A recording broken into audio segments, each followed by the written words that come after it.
3월 30일 화요일 밤 10시 10분 지나고 있습니다. 책 소개를 하겠습니다. 제목은 소설 진달래꽃이라고 하고요.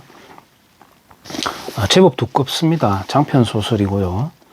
유익서라고 하는 분이 펴낸 책입니다. 유익서라고 하는 분은 이제 이렇게 생긴 분이고요. 이건 이제 해방 직후의 이념적 혼란기를 지나오면서 벌어지는 갈등들, 그리고 이제 그 충격 이후에 이 사람들의 이제 그 각가지 출연하는 사람들의 이제 행방, 행로 이런 걸 이제 묘사를 해놨습니다. 주요 주인공은 이제 병산이라고 하는 남성이 있고요. 은희라고 하는 여성이 있습니다. 병산이라고 하는 주인공은 그때 당시에 이제 인텔리라고 한다면, 지식인이라고 한다면, 대부분 이제 일본에 가서 막시즘을 공부하고 왔는 사회주의에 경도되었던, 그래서 앞으로 세상의 패러다임은 사회주의, 공산주의 체제로 가는 게 정방향이다라고 이렇게 배워왔던 그 유학파들, 뭐 지역으로 따지자면 뭐 한반도 전체가 다 그렇지만은 특히나 제주도가 이제 그런 게 좀 심했죠. 또 고립이 되어 있다라고 하는 지리적인 여건도 그렇고, 이제 은희는 순수한 여성이었습니다. 어느 날 일을 하다가 동료의 이끌림에 의해 가지고 서클에 갔는데, 이제 거기서 병산이라고 하는 남성이 펼쳐내는 그 달변이라고 할까요? 그걸 들으면서 이제 거기에 심취하게 되고, 어느 날 이제 병산이 은희에게 결혼을 청혼을 하게 되고, 그러면서 은희는 영광스럽게 그걸 또 받아들이고, 병산은 대구 10월 폭동, 우리 좌익들은 대구 10월 인민 항쟁 또는 항거 이렇게 표현을 하죠. 그 사건은 여러분들이 아시겠지만 박정희 대통령의 친형 박상희는 아마 신문사 영남일보입니까? 신문사 그 국장도 지냈습니다. 그래서 그 남로당의 중책으로서 대구 10월 폭동에 이제 가담을 하고 이제 도망을 가는 과정에서 뒤에 총을 맞아가지고 이제 현장에서 피살이 되기도 했던 그런 인물이 박정희 형도 있습니다. 그 이후에 박정희도 이제 남도당에 발을 디디게 되는 감정적 좌경화가 되었던 것이죠. 훗날 이제 박정희를 숙군 작업 때 사형 집행까지 결정이 났었습니다만은, 이제 그 누굽니까? 얼마 전에 그 작고하셨던 백선엽 장군이 이제 구명을 해가지고 가까스로 이제 살아나게 되는 것이죠. 이제 이 책에서는 병산이라고 하는 인물은 이제 그 자기가 배웠던 이론에 대해서 확고한 신념을 가지고 있고, 은희는 나중에 병산의 노선이 틀렸다는 것도 이제 알게 되었어요. 그래서 양쪽을 다 경험하고, 은희는 오히려 자기가 더 괴롭다. 왜냐하면 병산은 도중에 체포가 되어 가지고 죽는데, 그래도 병산은 잘못되었을지언정 사회주의에 대한 열망, 그리고 그 꿈을 고스란히 간직한 채 죽을 수 있었기 때문에 차라리 그게 더 행복했지 않느냐 이렇게 묘사하기도 합니다만은, 은희는 이제 양쪽을 다 경험을 하면서 그 잘못된 이념, 비뚤어진 방향으로 잘못 갔던 것을 이제 후회하게 되는, 그래서 더 괴롭게 되는 그런 장면들이 나옵니다. 병산을 설득하는 친척이 나오고, 병산과 함께 일본에서 공부를 했던 동료가 나와서 말하는 내용들이 그 당시의 시대상을 잘 표현을 해주고 있습니다. 예를 들어서 공산주의자들은 구소련에서 러시아에서 짜르 체제를 무너뜨리고 노동자 천국을 만든다. 그래서 만민이 민족주의, 뭐 국가주의, 가족주의 이런 게 아니라 노동자로서 서로 동무 이렇게 하잖아요.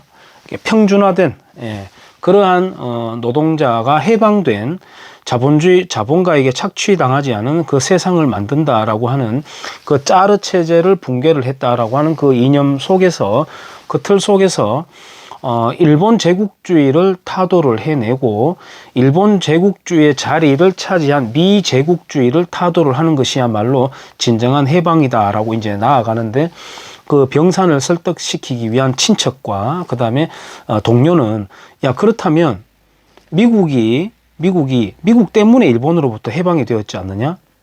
소련은 이 한반도에 2차 대전 종전 직전에 숟가락을 살짝 걸치면서 며칠 전에 비로소 이제 선전포고를 하고 들어왔을 뿐이지 않느냐. 그리고 왜 그러면은 소련 군부, 소련 군정에 대해서는 왜 비판하지 않느냐. 그런 딜레마가 왜 갖고 있느냐라고 이제 이런 질문을 하게 되는 것이죠. 거기서 병산도 잠깐 혼돈에 빠지긴 하지만 병산은 이제 전향하기에는 너무 늦어버린, 너무 깊숙이 들어가 버린 그런 상황이었죠. 근데 지금도 보면은 우리 남노당과의 싸움은 아직 끝나지 않았습니다. 지금 현재도 그런 코어들이 있고, 그 다음에 막연하게 평화에 이끌리는 남노당의 코어는 아니지만 어쨌든 세력으로 볼 때는 그 사람들에게 평화라는 마약이 취해가지고 동조하게 되는 세력까지도 남노당의 일원이라고 볼 수도 있을 만큼 지금 사람들이 정견 없이 그렇게 이제 끌려가는 상황에 있는 분들도 많이 있죠. 근데 지금 현재도 한미연합훈련 하지 말라 반대하고 국가보안법 해체하라, 이제 해체할 필요 없이 지금 작동하지 않죠. 간첩을 잡지 않으니까. 기무사 역시 활동을 안 합니다. 예, 그 대공 사건, 예를 들어서 국가보안법 위반자가 검거율이 제로입니다, 지금. 그렇게 된 상황이고, 노무현 정권 때도 국무회의를 하고 나면은 그 회의 자료가 바로 얼마 안 가가지고 김정일이 책상에 놓인다라고 하는 그런 풍문이 있을 정도로 심각하게 좌경화가 되었었죠. 그때 1심회 사건이 있었고, 1심회 사건을 수사하던 국정원장 김성규 국정원장이 경질되어 버렸습니다. 수사하지 마라. 그때 아마 틀었으면은 지금 청와대에 들어가 있는 586들이 아마 그때 무더기로 필터링이 되었을 법한데, 참 안타까운 장면이죠. 네, 지금도 이제 미국 물러가라 이렇게 하는데, 사실상 미군이 물러갔죠. 미군이 물러가고 가라고 하니까 갔죠. 가고 난 뒤에 군사 고문만 몇 명 남아있고, 가버리니까 바로 이제 김일성이가 쳐들어오게 된 겁니다. 그걸 두고 좌익들은 원래는 이제 북쪽에서 내려왔는 북침인데 남침이라고 끝까지 주장을 하다가 지금은 내전이었을 뿐이다. 우리끼리의 그냥 다툼이었을 뿐인데 강대국들이 또 개입했다. 뭐 또 이런 식으로 또 가다가 또 에치슨 라인이라는 걸 그음으로써 김일성이 오판하게 만들었다. 그래서 미군이 전쟁을 유혹했다, 끌어들였다. 이렇게까지도 정말 그 공산당들을 비호해주기 위한 눈물겨운 아픔이란, 눈물겨운 그 노릇들은 참 보기가 딱할 정도인데, 처음에는 이런 게 있었죠. 공정식, 그 해병대 공정식 사령관이 있습니다. 그 사람이 이제 몽금포 해전에 참전을 했었는데 6.25 전쟁 직전이었습니다. 그때도. 그러니까 이제 북한에서 먼저 와서 공격을 하고 그걸 이제 보복 타격을 하러 이제 갔다 왔던 겁니다. 제대로 응징을 잘했던 것이죠. 그걸 가지고 또 남쪽에서 먼저 쳐들어갔던 빌미를 제공했다. 뭐 이렇게 하기도 하고. 근데 지금은 워낙 이제 레베데프 비망록이라든지 이제 이른바 옐친 문서라는 것이 이제 공개가 되면서 스티코프 비망록 이런 것들도 전에 이제 중앙일보에서 특파원 팀을 꾸려가지고 그때 중앙일보는 지금 홍석현 체제 중앙일보가 아니에요.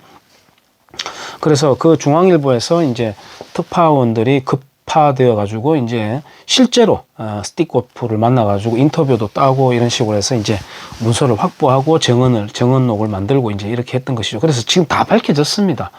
명명백백하게 빼박으로 이제 다 밝혀졌음에도 아직까지도 이제 조금씩 장난질이 미미하게 좀 남아있는 그런 상황인데, 어찌되었든 이 공산주의, 사회주의 노선을 갖고 있던 사람들은 이제 순수한 열망을 갖고 있었습니다. 제가 그 사람들을 이렇게 두둔하고 뭔가 변호하고자 하는 게 아니라, 예를 들어 2차 대전에서 독일군과 영국군이 붙었을 때 거기에 악마가 있었을까요? 각자가 다 선한 명분이 있었을 거예요. 각자가 다 거기에서 크리스찬인 군인들은 각자가 다 십자가 목걸이를 지참을 하고 목사의 기도 안수를 받고 참전을 했을 거란 말이에요. 그렇듯이 이 땅에서도 일본에서 사회주의에 경도되어 가지고 왔던 인텔리들이 나쁜 뜻이 있었을까요? 아마도 인민들을 위한, 백성들을 위한, 국민들을 위한 좋은 세상 한번 만들어 보자라고 했던 그 동기는 있는 것이죠. 누구나 동기는 다 좋습니다. 누구나 동기는 다 좋아요. 하지만은 그 동기는 선한 동기였으나 지옥을 만들어 간다라고 하는 그런 통찰이 없었기 때문에 일어난 충돌이었고, 지금에 와가지고 그걸 역사 뒤집기를 지금 하고 있습니다. 지금 좀 있으면 또 4.3 추모일, 폭동 기념일, 뭐 기념일이라고 할까요? 기일이 되는데, 지금 역사 지금 다 뒤집어졌습니다. 이미 판결도 그렇게 나오고 있어요. 그리고 뭐 질곡의 삶을 경험했다 뭐 이렇게 하는데, 그 사람들 질곡을 만든 사람이에요. 장본인인데 그렇게 이제 코스프레가 되는 것이죠. 나중에 자유민주 통일로 한반도가 완전하게 이제 체제 통일을 이루고 난 뒤에는 그때도 참 아픔이 있었다. 그렇지만 폭동은 폭동이었다. 그때 그런 폭동을 일으켰던 김달삼이, 본명 이승진인데요. 김달삼이는 지금 북한에서 영웅 칭호를 받고 이제 묻혀 있죠. 뭐 훗날 68년도에 통일혁명당 사건에 김종태 씨도 역시 북한의 열사능에 그렇게 묻혀 있다고 하지 않습니까? 김종태. 그때 이제 가담했던 뭐 신영복 같은 경우에는 이제 문재인 씨가 가장 존경한다라고, 자기가 가장 존경한대요. 예, 신영복은 김일성이가 굉장히 아끼던, 그래서 신영복이를 감옥에서 빼내려고 월남전에 베트남이 공산화가 될 때 이대용 주월 공사가 끝까지 이제 한인들을 피신시키려고 하다가 이제 억류가 되어 버렸는데, 그때 이제 북한에서의 고문관들도 왔는 거죠. 그래서 이제 어떻게 설득하고 협박하고 회유하고 막 이런 장면들이 나오는데, 이대용 공사에 대해 이대용이라는 사람이 굉장히 강단 있는 사람입니다. 완전히 히어로입니다. 히어로. 근데 어쨌든 이대용하고 신영복하고 교환하자라고 하는 제안을 할 정도로 김일성이가 신영복을 아주 아꼈었습니다. 그 신영복을 존경한다는 게 문재인 씨고, 신영복이 성공에 대해서 이제 감옥 나와서 가지고 성공에 대해서 이제 키워냈던 사람 중에 대표적인 사람이 고민정하고 이제 김재동이 되겠습니다. 키워냈다기보다는 그냥 세뇌를 시켰죠. 뭐 문소리 같은 여자들은 그 집에다가 신영복이한테 받았는 뭐 이렇게 액자 같은 걸 걸어놓고 우리 선생님 막 이렇게 하는 걸 보면 참 끔찍한 모습을 볼 수가 있는데, 그렇습니다. 그 지금 대한민국 뭐 그렇게 보면은 굉장히 지금 뭐 완전히 뒤집어졌다고 볼 수가 있죠. 그런 상황입니다. 어쨌든 그 남로당의 폭동은 폭동으로 고스란히 인정을 하고요. 또 그때 시대상에서 그럴 수밖에 없었다는 것까지는 우리가 참작을 해줄 법은 합니다만, 엄연히 남로당에게 먼저 폭동이 걸어왔고 당한 사람이 있습니다. 당한 사람이 있으니까 함부로 그걸 법적인 재단이라든지 역사 재단을 함부로 해서는 안 될 일이죠. 굉장히 처참하게 공격을 당했거든요. 그리고 제가 좀 안타까운 거는 제주 4.3에서는 김달삼과의 협상이 있었습니다. 그 협상에서 중산간 지역으로 도망갔던 그 남로당원들을 좀 어떻게 회유를 하고 유화적으로 꺼낼 수 있는 방법이 혹시나 없었을까? 뭐 이것도 저의 순진한 생각일지도 몰라요. 악랄한 좌익들인데. 근데 어쨌든 거기에서 진압 과정에서 굉장한 무참한 상황은 사실 있었지만 그래도 어쨌든 남로당의 폭동이 먼저 발단이 되었던 것이죠. 그리고 이제 그걸 지원하라고 가라고 명령을 받은 국군 14연대가 여수 순천에 주둔하고 있던 또 반란을 일으키고 그들이 이제 북한 지역에서 공산주의자들이 내걸었던 그런 캐치프레이즈를 걸고 그 지역을 해방구로 만들고 그 지역의 우익 인사라든지 경찰이라든지 군인들, 가족을 포함해서 끔찍하게 살해를 하고 뭐 그런 장면들을 우리가 역사에 있습니다. 이 책은